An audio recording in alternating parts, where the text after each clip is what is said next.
주간 첫날 바로 그날 예수님의 제자들 가운데 두 사람이 예루살렘에서 예순 스타디온 떨어진 엠마오라는 마을로 가고 있었다. 그들은 그동안 일어난 모든 일에 관하여 서로 이야기하였다. 그렇게 이야기하고 토론하는데 바로 예수님께서 가까이 가시어 그들과 함께 걸으셨다. 그들은 눈이 가리어 그분을 알아보지 못하였다. 예수님께서 그들에게 걸어가면서 무슨 말을 서로 주고받느냐 하고 물으시자 그들은 침통한 표정을 한 채 멈추어 섰다. 그들 가운데 한 사람 클레오파스라는 이가 예수님께 예루살렘에 머물렀으면서 이 며칠 동안 그곳에서 일어난 일을 혼자만 모른다는 말입니까? 하고 말하였다. 예수님께서 무슨 일이냐 하시자 그들이 그분께 말하였다. 나자렛 사람 예수님에 관한 일입니다. 그분은 하느님과 온 백성 앞에서 행동과 말씀에 힘이 있는 예언자셨습니다. 그런데 우리의 수석 사제들과 지도자들이 그분을 넘겨 사형 선고를 받아 십자가에 못 박히시게 하였습니다. 우리는 그분이야말로 이스라엘을 해방하실 분이라고 기대하였습니다. 그 일이 일어난 지도 벌써 사흘째가 됩니다. 그런데 우리 가운데 몇몇 여자가 우리를 깜짝 놀라게 하였습니다. 그들이 새벽에 무덤으로 갔다가 그분의 시신을 찾지 못하고 돌아와서 하는 말이 천사들의 발현까지 보았는데 그분께서 살아계시다고 천사들이 일러주더랍니다. 그래서 우리 동료 몇 사람이 무덤에 가서 보니 그 여자들이 말한 그대로였고 그분은 보지 못하였습니다. 그때 예수님께서 그들에게 이르셨다. 아, 어리석은 자들아, 예언자들이 말한 모든 것을 믿는데 마음이 어찌 이리 굼뜨냐? 그리스도는 그러한 고난을 겪고서 자기의 영광 속에 들어가야 하는 것이 아니냐? 그리고 이어서 모세와 모든 예언자들로부터 시작하여 성경 전체에 걸쳐 당신에 관한 기록들을 그들에게 설명해 주셨다. 그들이 찾아가던 마을에 가까이 이르렀을 때 예수님께서는 더 멀리 가시려고 하시는 듯하였다. 그러자 그들은 저희와 함께 묵으십시오. 저녁때가 되어가고 날도 이미 저물었습니다 하며 그분을 붙들었다. 그래서 예수님께서는 그들과 함께 묵으시려고 그 집에 들어가셨다. 그들과 함께 식탁에 앉으셨을 때 예수님께서는 빵을 들고 찬미를 드리신 다음 그것을 떼어 그들에게 나누어 주셨다. 그러자 그들의 눈이 열려 예수님을 알아보았다. 그러나 그분께서는 그들에게서 사라지셨다. 그들은 서로 말하였다. 길에서 우리에게 말씀하실 때나 성경을 풀이해 주실 때 속에서 우리 마음이 타오르지 않았던가? 그들은 곧바로 일어나 예루살렘으로 돌아가 보니 11 제자와 동료들이 모여 정녕 주님께서 되살아나시어 시몬에게 나타나셨다 하고 말하고 있었다. 그들도 길에서 겪은 일과 빵을 떼실 때 그분을 알아보게 된 일을 이야기해 주었다. 주님의 말씀입니다. 그리스도님 찬미합니다. 네. 찬미 예수님. 자, 일독사에는 태어날 때부터 불구자였던 사람이 등장을 합니다. 어떤 사람이 살아가다가 예를 들어서 자신이 결투를 신청해갖고 한 사람하고 싸우다가 눈을 찔려서 장님이 되었다든가 아니면 자기가 과욕을 부리다가 등짐을 너무 무거운 걸 져가지고 짜부러져가지고 불구자가 되었다든가 하면 자기 탓이 들어가겠죠. 그런데 모태에서부터 불구자라는 것은 뭔가 다른 이유가 그 안에 내재되어 있다는 겁니다. 물론 현대에는 이 유전공학 때문에 그죠? 부모님이 모태에서부터 엄마가 담배를 피운다든지 아니면 그 이전부터 담배를 미리 피워오던 사람이 그 안에 이제 장애아가 태어날 확률이 훨씬 더 높겠지만 이때는 그런 것들은 없겠죠. 자, 이 사람을 이 구걸이라도 하라고 성전 문 앞에 갖다 놓습니다. 자, 이 사람의 지금의 상태는 뭔가 몸을 자유롭게 쓸 수 없고 뭔가 많이 부족하고 또 세속적으로 살아남으려는 욕구 말고는 다른 게 딱히 없습니다. 그러다가 베드로와 요한, 이제 부활 이후의 사도행전의 장면들을 묘사하는 거예요. 예수님의 부활을 목격하고 부활에 대한 확증을 갖고 있는 두 제자를 바라봅니다. 베드로는 요한과 함께 그를 유심히 바라봅니다. 제자들은 사람을 볼 줄 아는 눈이 있습니다. 얼마 전에도 그제죠. 이 엠마우스를 갔다 오면서도 농담처럼 아이고 돼지 키우는 분인데 돼지 보는 눈이 있지 그래. 그러고 참외 키우는 분이 참외 키우는 눈이 있죠. 신부님도 신자들 보는 눈이 있죠. 이게 덜 신자인지 점에 하다가 때려치울 신자인지 그죠? 예, 보면 대충 그냥 물론 그거를 절대화해서는 안 되죠. 근데 식별은 갖추고 있어야지. 그런 식별 안에서도 도울 만한 사람을 열심히 돕고 그래도 자기가 안 하면 어쩌겠어요. 그죠? 또 어떤 사람에게는 도움이 아니라 시련을 허락하는 거죠. 그 시련을 견디면서도 따라올지 말지. 여튼 베드로는 요한과 함께 이제 사람을 바라볼 줄 아는 시선이 이제 풍만해졌습니다. 그래서 그를 유심히 바라보고 이 사람의 내면 속에는 적어도 이 사람이 겪고 있는 시련을 통해서 일어날 일에 대해서 감을 잡는 거죠. 이 사람이 어떤 도구로 쓰이겠다 하는 것을 알게 되는 겁니다. 우리를 보시오 하고 말합니다. 자, 이제 그 사람이 돈이나 얻을까 하던 자기 손바닥이나 보던 시선을 들어눕혀서 베드로와 요한이라는 예수님의 제자를 바라보게 됩니다. 이 첫 번째 단계가 바로 회개라는 것입니다. 시선의 돌림. 전에는 안 보던 것들, 전에는 내가 집착하던 요소만 바라보다가 이제는 다른 요소에 일단 관심을 기울입니다. 그래서 이 첫 관심을 끌게 하는 작업도 굉장히 중요합니다. 아이들에게는 예를 들어 선물 공세를 좀 한다든지 문화상품권을 좀 준다든지 어린 시절에 성당을 가자 하는데 갔다 오면 맛있는 걸 사주겠다든지 물론 그거를 지속적으로 계속하면 안 되겠지만 어느 정도는 그게 필요한 시기가 있어요. 사람이 누구나 처음부터 뜨거운 열성으로 신앙에 다가오고 이런 게 어디 있습니까? 누군가는 호기심으로라도 첫 단계를 시작하는 거죠. 그래서 우리 주변에 그런 호기심을 불러일으키는 작업부터 사실은 선교가 시작이 되는 겁니다. 자, 이제 그 사람이 제자들을 쳐다봅니다.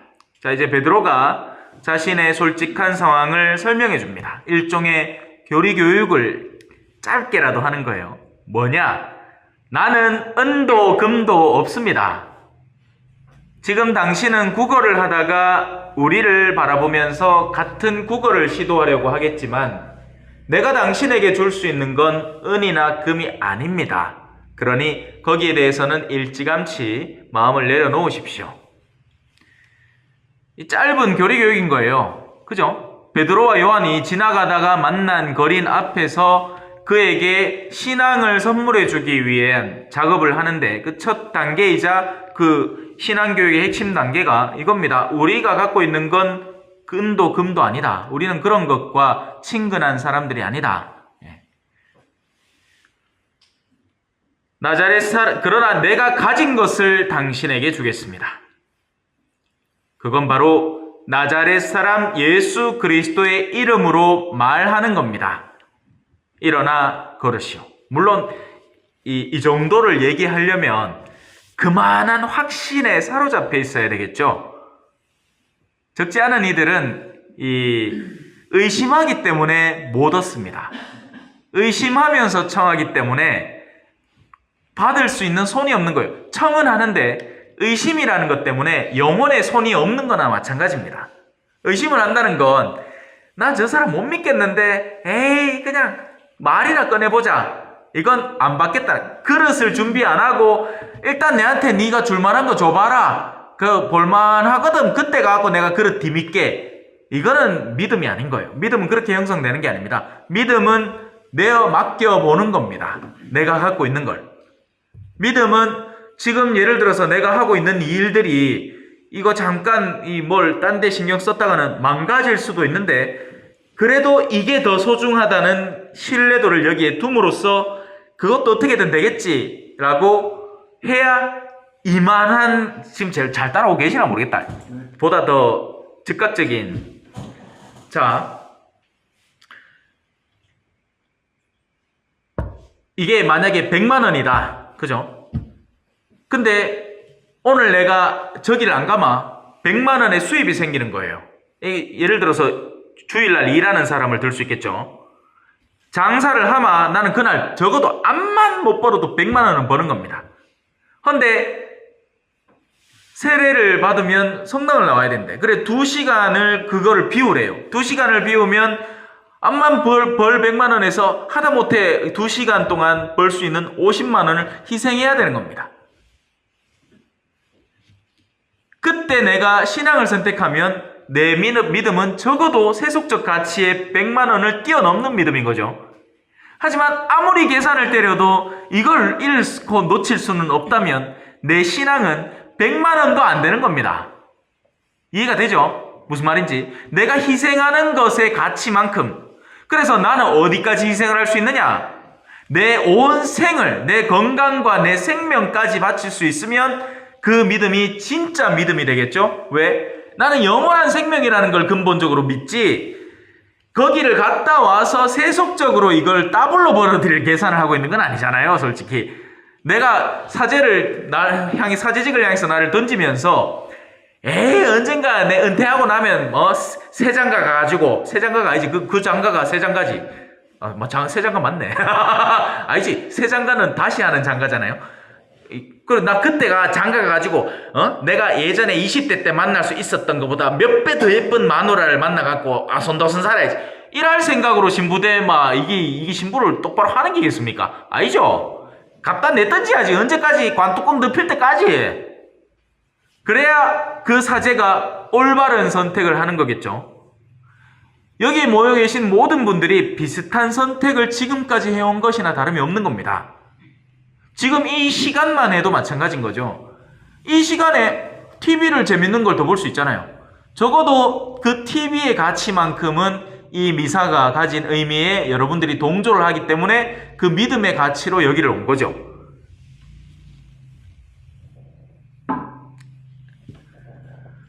그래서 이 베드로와 요한 사도는 지금 예수님의 부활을 목도한 상태고, 그리고 3년이라는 시간 동안 예수님으로부터 소위 말하는 하드 트레이닝, 엄청 센 훈련을 받은 상태이기 때문에, 특히나 베드로는 거의 죽다가 살아났죠. 예수님을 3번이나 모른다고 해갖고 마음속에 어마어마한 짐을 지고 있다가 예수님이 그걸 일순간에 없애버린, 그렇게 해서 예수님의 첫 제자로 다시 복귀한, 모든 것을 상실했다가 모든 것을 얻은 상태니까 두려움이 없는 겁니다.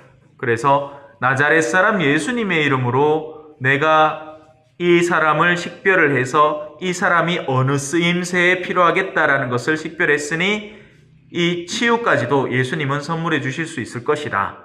아마 이건 사족인데 제 개인적인 생각이긴 하나, 예수님이 부활하시고 승천하셨잖아요.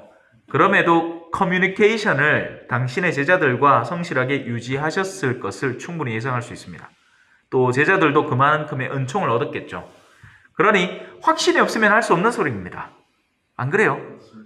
누군가에게, 안전뱅이에게 일어나 걸으시오 라고 할 만한 이야기는 그냥 나오는 말이 아닌 거죠. 그리고 일어나 걷잖아요. 그죠? 심지어는 그의 오른손을 잡아서 일으키기까지 합니다.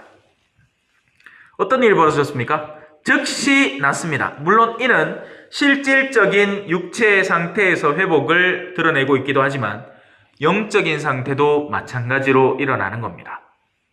요번에 이 세례 받으신 분들 중에는 여러 가지 이 시나리오들이 많은데 그 중에 유명한 한 분이 계세요. 앞으로 또 어떻게 될지는 잘 지켜봐야겠지만 지금 그분으로서는 안전뱅이가 일어나 걸은 거나 똑같은 거예요. 동네 사람들 다 놀래. 저 사람이 성당 간다고? 자, 이제 그렇게 일어난 사람은 더 적극적으로 자신의 회복을 표현하죠. 걷기도 하고, 껑충껑충 뛰기도 하고, 하느님을 찬미하기도 하고. 여기 우리 오스카 형제님도 불과 몇 년 전만 해도 상상이나 했겠습니까? 그죠? 성당에서 복사를 써? 내가 성당에 앉아서 성경을 읽어? 말도 안 되는 얘기지. 근데 하고 있잖아. 그러니까 지금 껑충껑충 뛰고 있다가 있긴 해. 그래요. 자, 이제 어떤 일이 벌어졌느냐? 지금 이 사람이 문제가 아닌 겁니다. 이 안전뱅이 절름발이 이 불구자가 문제가 아닌 거예요. 어떤 일이 벌어지느냐? 온 백성이 성문 앞에서 늘 구걸을 하던 그 사람의 존재를 알았는데 그 사람이 180도 바뀐 것을 보고 그에게 일어난 일로 경탄하고 경악하였다. 이게 핵심인 거예요. 예수님은 흔히 이런 일을 자주 합니다. 그 2,000명의 돼지가 빠져 죽은 그 사건도 기억나시죠? 예수님의 복음 선포의 대상은 마귀에 들려있던 그 사람이 아니었어요. 그 사람을 물론 회복시켰지만 그 사람과 연계를 맺고 있던 그 돼지를 사랑하던 2,000명의 사람들, 2,000명의 사람이 아니고 그 마을 주민들이 실질적인 복음 전파의 대상이었습니다. 결론적으로 어떻게 됐죠? 그 사람들 자기 돼지 빠져 죽은 거 보고는 예수님 떠나십시오 라고 합니다. 그러나 예수님은 그것까지도 어쩌면 예상을 했을 거예요. 그래서 그 되살아난 더러운 영에 들린 사람을 그 고을에 남겨두고 갑니다. 그러면 그 사람이 자기의 삶의 존재, 이전까지만 해도 무덤에서 막 꽝 질러 싸고 막 지나가는 사람한테 으악 해섞이고, 그죠? 이 더러운 영은 공격적이거든요. 그냥 단순한 정신병은 기이한 행동을 하는 것 뿐이지만 더러운 영은 무언가를 파괴시키고 공격성을 드러냅니다. 그런데 그 사람이 이제 멀쩡하게 해갖고 나자렛 사람 예수님을 믿으라고 돌아다니니 이게 어떤 의미겠어요, 그죠? 자, 이제 엠마우스로 들어가 봅시다. 월요일날 저희가 이제 갔다 온 게 엠마우스라고 하는데 그게 바로 이제 오늘의 이 이야기, 엠마오로 가던 두 제자들을 이 모티브 삼아서 이제 부활을 했고 신부님하고 이제 수녀님하고 본당 식구들하고 소위 말하는 이제 말씀 여행을 떠나는 거죠. 근데 요즘 그래 안 하고 그냥 다 맛있는 거 먹으러 갑니다. 자, 근데 원래는 이거예요. 제자 두 사람은 예수님의 제자였죠. 그냥 사람이 아니에요. 예수님의 말씀을 듣고 배웠던 사람입니다. 그렇다면 예수님께서 당부하신 일이 있었단 말이에요. 내가 죽고 나면 이런 일이 있을 거니까 너희는 이렇게 해라 하고 기다리고 있어야 하는데 이 사람은 지금 벗어나고 있는 중입니다. 예루살렘에서 예순 스타디온 떨어진 엠마오라는 동네로 가는 거예요. 그냥 이제 이 일이 다 끝나버렸다고 생각을 하고 마음에 좌절감을 안고 멀어지는 거죠. 그리고는 이야기를 계속하긴 합니다. 이제 죽어있는 대상, 자기의 내면 속에는 예수님은 어떤 존재예요? 죽어있는 상태예요. 그리고 현대의 수많은 신앙인들의 내면 속에도 자기의 신앙이 어떤 상태겠습니까? 죽어있는 상태입니다. 에이, 그 신앙생활 그 열심히 할 필요 없어. 그거 다 그래 할 필요 없다. 그냥 대충 할 만큼만 하는 기라. 이런 매너리즘, 죽어버린 신앙, 활력 있지 못한 신앙. 자, 이제 그 사람이 갑니다. 그런데 눈이 가리웠어요. 네. 눈이 가리워서 보지를 못하는 겁니다. 우리의 눈은 눈꺼풀이 가리고 우리의 눈은 이 눈앞을 막는 사물들이 가리죠. 영혼의 눈은 이 희망 없음, 절망이 눈을 가립니다. 또 제가 아까 설명했던 악과 죄, 하느님에게서 멀어지는 상태가 눈이 가려진 상태라고 보시면 됩니다. 그러니 그런 가운데 예수님을 만나도 못 알아보는 겁니다. 그분이 갖고 있는 내적 가치를 알아볼 눈이 없으니까요. 눈이 있으면요, 쉽게 못 지나칩니다. 우리 어르신들은 이 봄 되면 바쁘잖아. 와, 길가에 피어있는 쑥 뜯으러 가야지. 요즘 젊은 사람들은요, 이게 봐도 쑥인지 미들렌지 잡초인지 구분도 뭐해. 내 눈엔 그래요. 나는 모르게. 근데 어르신들은 보면 아이고 이게 옆이 있다 하면서 먹어갖고 뭐 뜯어오고, 어머야 요거는 귀한 긴데 개삼에 또 뜯어오고, 아이고 요거는 맛이 안한데 개삼에 뜯어오고. 볼 줄 아는 눈이 있으니까 그렇죠. 영적으로도 마찬가지입니다. 영적인 시야가 트이면 영적으로 나에게 유익을 주는 대상을 올바로 식별해내고 그 기회를 보았을 때 놓치지 않으려고 합니다.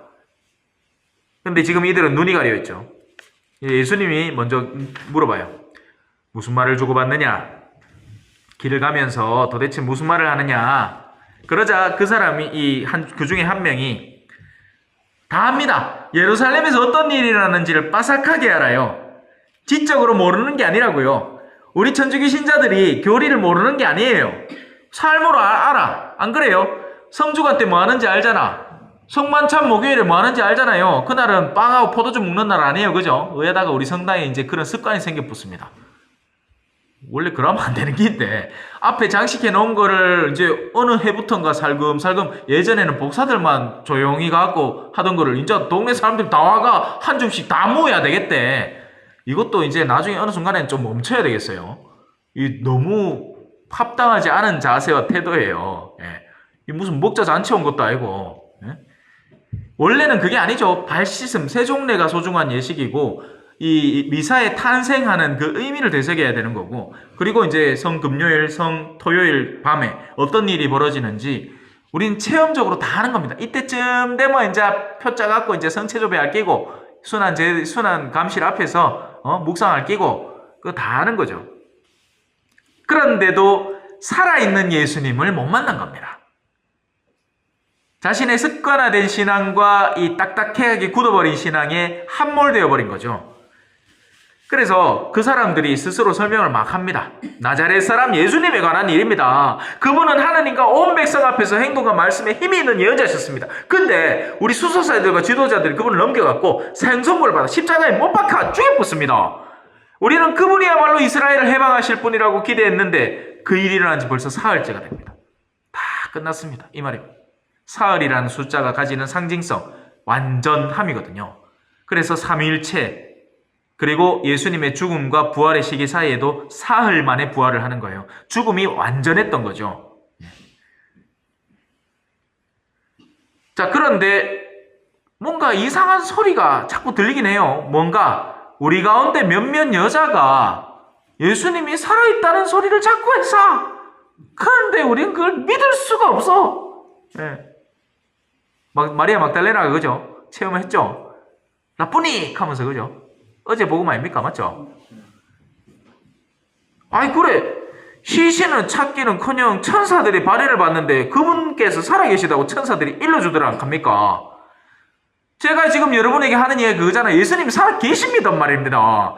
여러분들이 이제 생에 남아있는 생을 정돈을 하고 눈을 딱 감는 순간 다른 눈을 딱 뜨게 될 건데 그때 눈앞에 예수님이 팔 뻗고 기다리고 있단 말입니다. 그때 아이고 예수님하고 얼른 손을 잡아야지. 누군겨 하고 금에 질려갖고 뒤로 나자빠지 마. 그럼 잘 있으라 나 간대 하고 가뿐단 말입니다.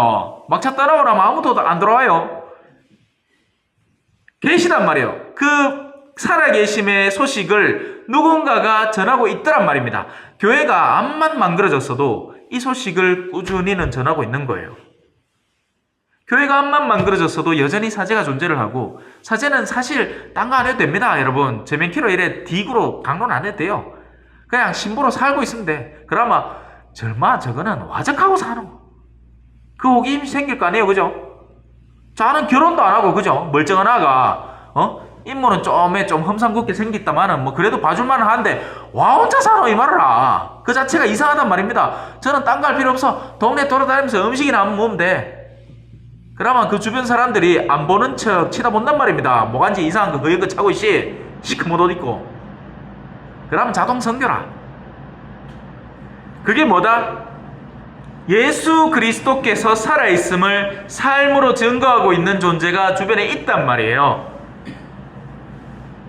성당 주차장에 차를 대놓고 참외 주차장에 들어가다가도 제가 옆불댁에서 인사라도 한번 쭉 하마 그래도 멋쩍어 한단 말입니다.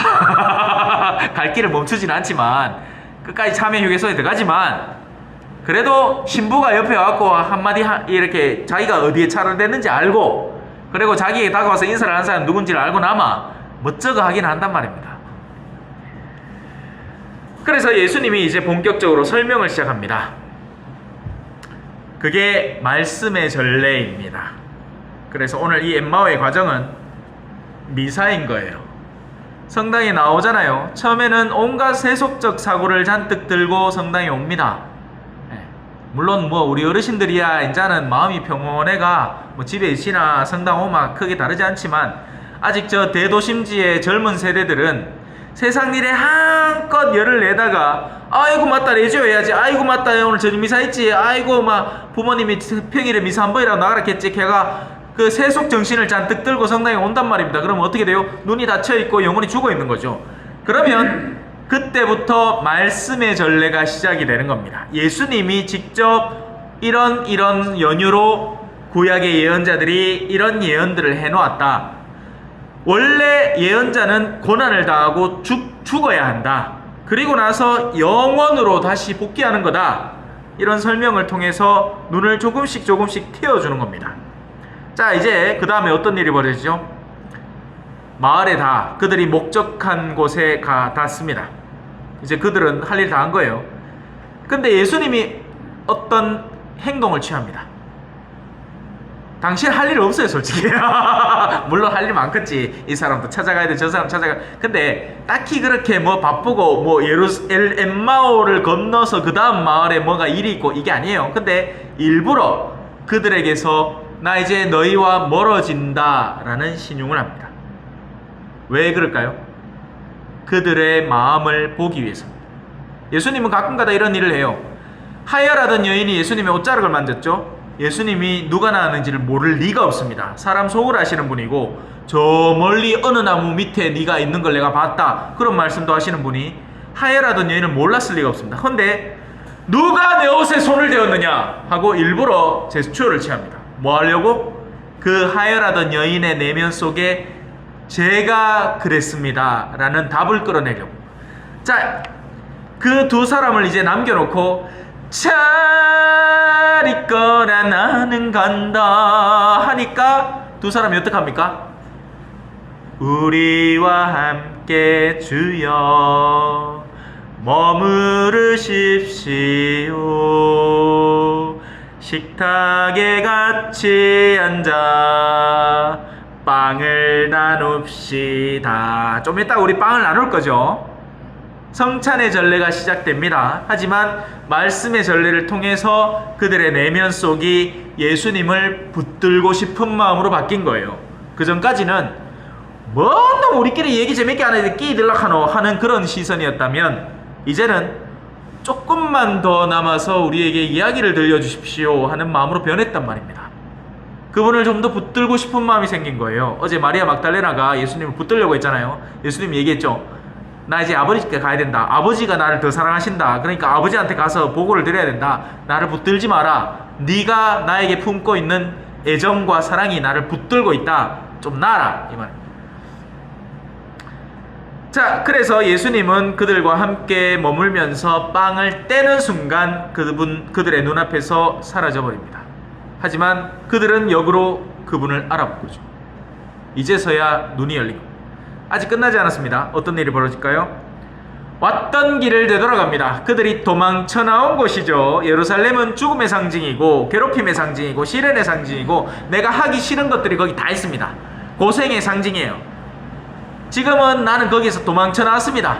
내 남편이 싫어서 결혼하고 싶었고 내가 떠맡아야 하는 일이 싫어서 그 일에서 도망 나오고 싶었고 그냥 다 하기 싫었어. 그냥 나는 어떻게든지 기회만 되면 뭐만 생기면 도망가고 싶었고 멀어지고 싶었던 일인데 예수님을 만나 눈이 열리고 나니 이제 제 발로 그리로 돌아갑니다. 거기 가면 잡혀 죽을 수도 있는데 실제로 수많은 사도들과 선교자들이 거기서 죽었죠.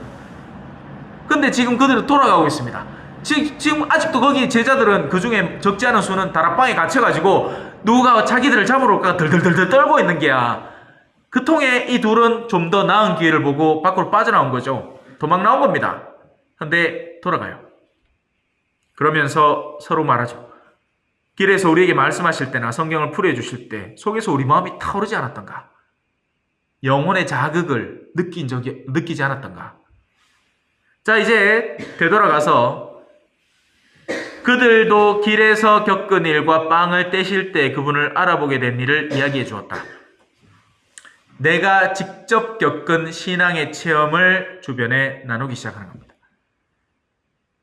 이것이 정말 사람이 사는데 절실한 일이고 필요한 일이고 우리의 내면을 정말 뜨겁게 타오르게 하는 일이다. 사람이 산다는 것은 단순히 돈을 잔뜩 벌어들이는 게 핵심이 아니라 보람을 느껴야 되고 삶의 의미를 회복해야 되고 무엇보다도 영원한 생명에 대한 희망이 타올라야 된다. 그래야 사는 거다. 그러지 않으면 여기 계신 분들 전부 다 죽음을 눈앞에 두고 죽음만 쳐다보고 사는 거 아닙니까? 죽음이라는 것이 사람에게 갖고 있는 의미가 뭡니까? 허무입니다. 허무. 허무로다 허무. 코엘렛 저자는 말한다. 근데 그게 아니란 얘기죠. 아니에요. 우리 끝이 아닙니다. 영원히 살 사람들이에요. 그러니 여러분들도 가서 그렇게 하시면 됩니다. 아멘. 성인이 될라 하마, 그죠? 우리가 이는 벌써 돼 있잖아요, 그죠? 사람 아닙니까? 남은 거는 이거다, 그죠? 성스럽다는 것에 대해서 배우면 되겠죠. 성스러움. 다른 표현으로 거룩하다, 거룩함. 성스럽다는 것은, 거룩하다는 것은 그것을 위해서 따로 분리되어 있는 상태를 의미하는데, 당연히 이 성스러움, 성인, 거룩함은 무엇을 위해서 분리되어 있는 상태일까요? 하느님이겠죠. 사람이 하느님을 위해서 따로 분류된 상태를 성인이라고 하는 겁니다. 안타깝게도 이제 우리는 아직 이 세속이라는데, 왜 전통적인 삼구가 있죠, 그죠? 세속, 불러보소. 마귀, 한 개 더. 삼구, 육신, 그렇지? 역시. 예? 이 세속, 육신, 마귀. 육신 자체가 나쁜 건 아닌데, 문제는 하느님께 나아가려는 여정을 방해할 때 생겨납니다. 밥을 먹는 게 나쁜 건 아닌데, 밥을 집착해서 먹기 시작하고 탐식하기 시작할 때는 죄가 되는 거죠. 그래서 이 세 가지는 우리를 죄로 이끕니다. 하느님에게서 멀어지게 만드는 모든 것이 사실상 죄예요. 그래서 예를 들어서 기도를 열심히 한다. 그렇게 보이죠? 하지만 기도를 열심히 하는 것을 통해서 사람들에게 세속의 인기를 갈구한다. 나 이렇게 기도 열심히 하는 사람이야 라고 자신을 드러내려고 할 때는 거룩함은 온데간데 없고 오히려 교만과 허영이라는 죄가 스며들게 되는 겁니다. 그래서 하느님께 멀어지는 움직임이냐, 하느님께 다가서는 움직임이냐, 이를 잘 식별하는 게 굉장히 중요합니다. 이 식별이 제대로 서지 않으면 뭔가 열심히 하는데 갖다 이제 자동차를 열심히 속도를 냈는데 길을 따라서 목적지로 가는 게 아니고 갖다 벼랑에다 갖다 떨어지고 있는 행위를 열심히 하게 되는 거죠. 그래서 자, 성인은 뭐겠어요? 그러면 간단합니다. 그죠? 하느님에게로 나아가는 사람. 그리고 우리가 교회가 공식적으로 말하는 성인은 그 나아감에 있어서 교회가 인준한 사람을 성인이라고 합니다. 그래서 이런 성인이 될 이유는 없어요. 이건 교회가 알아서 하는 겁니다. 자기 필요에 의해서 이 사람의 성덕은 너무나 많이 알려져 있기 때문에 수많은 사람들에게 알려서 이 성인을 공경하게 만드는 것이 좋겠다. 그렇게 해서 제일 처음에는 가경자로 공경할 수 있는 사람, 그리고 나서는 복된 사람이다. 복자로. 그리고 난 뒤에 성인으로 선언하는 거죠. 이렇게 될 일은 없습니다, 우리가. 하지만 우리는 어떻게 된다? 성인이 되어야죠. 누가 알아주건 알아주지 않건 상관없이. 왜? 누가 아시니까? 숨은 일도 보시는 하느님께서 아시는 거니까. 그래서 천주교 신자들은 바빠요.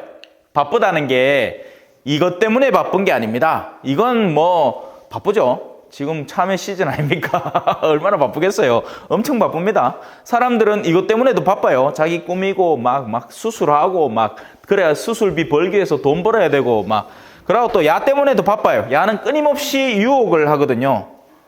유혹을 해가지고 심지어는 거룩한 쪽으로까지 유혹을 하면서 교만과 허영에 빠지니까 이런 데 사로잡힌 사람들은 바쁨이 특징입니다. 세속은 세속대로 바쁘다고요. 하지만 우리는 거룩함 안에서 바쁘게 살아야 됩니다. 근데 그 바쁨은 겉으로 보이는 바쁨이 아니라 마음의 안달감이라고 표현할 수 있겠죠. 하느님을 찾는데 바빠야 돼요. 오늘 복음의 엠마우스로 가는 두 제자가 있거든요. 그들의 삶의 변화 과정을 바라보면 성인이 되어가는 과정에 닮아 있는 거죠. 그래서 어떻게 성인이 될 수 있는가? 하느님께 나아가면 됩니다. 반대로 하느님에게서 멀어지는 것을 피하면 됩니다. 다만 거기에는 식별이 올바로 들어가야 맞겠죠.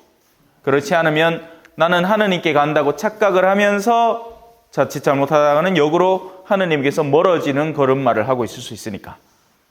답변이 되셨지요? 네. 더 궁금한 거 있습니까? 기도와 잡생각. 자, 기도를 할 때 분심이 들죠.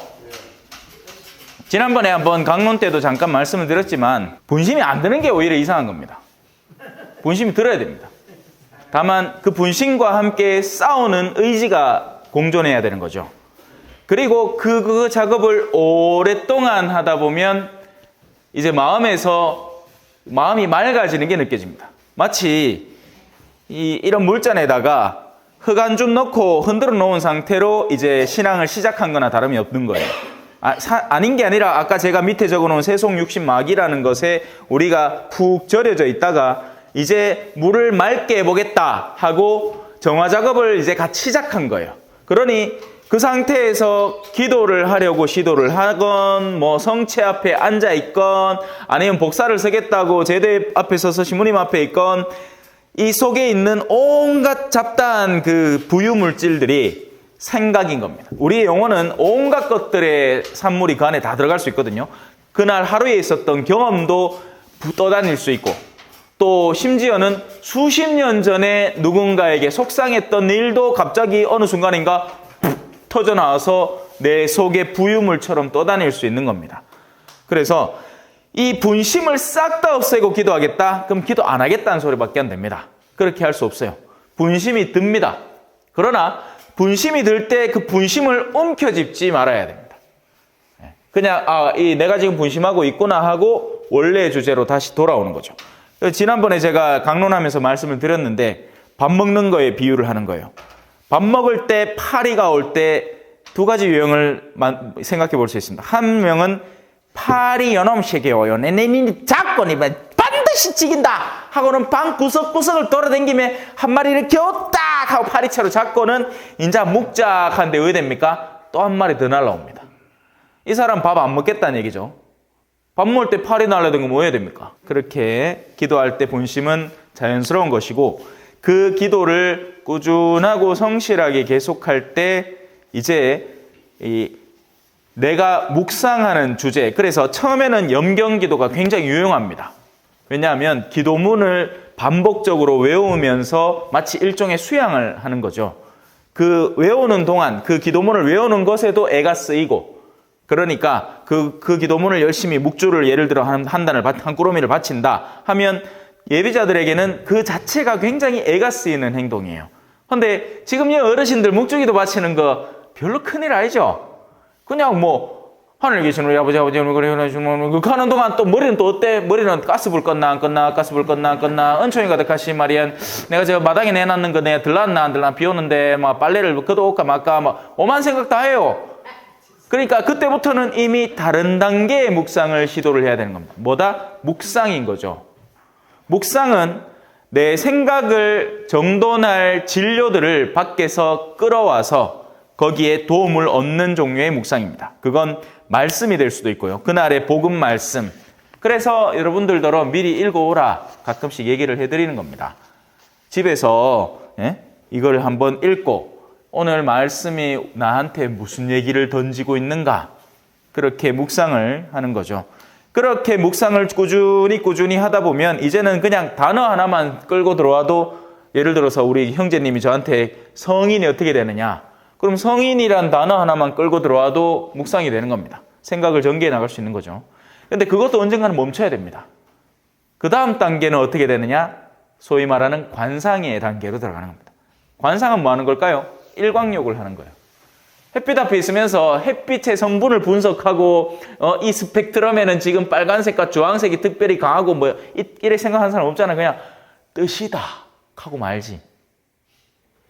그래서 기도의 그 적절한 단계마다 필요한 것들의 단계를 밟아 나가는 겁니다. 근데 이게 항상 정답이 아니에요. 그러니까 여기 있다가도 또 염경기도로 다시 돌아올 수도 있고, 또 어느 날은 묵상에 젖어들어 볼 수도 있고, 그러다가 관상의 일광욕을 만끽할 수도 있고, 그러다가 또 염경으로 돌아올 수도 있고, 뭐 이건 자유자재로 하면 되는 겁니다. 그때부터는. 하지만 초창기 단계에는 염경기도, 우리 교회가 공식적으로 가르치는 문헌 속에 있는 그런 기도문들의 의미를 되새기고 그 안에서 기도를 한번 바쳐보려고 시도를 하는 것, 그리고 나서는 묵상기도, 성경 말씀이 나에게 무엇을 던지는가, 아니면 내가 좋아하는 성인의 어떤 특정 카리스마, 영성이라고 하죠. 영성이라고 하죠. 영성. 그 영성을 배우고, 그리고 나아가서는 이제 하느님과 있는 것만으로도 족하다라는 만족감을 만끽해 보는 겁니다. 이때쯤 되고 나마 이제 마음에 별로 생각의 건덕지들이 없을 거예요. 그리고 생각을 정돈하는 방법 가운데에는 죄책은 없애야 됩니다. 죄책은 사로잡혀 있으면 안 돼요. 죄책이 떠오르면 고해소로 들어가야 됩니다.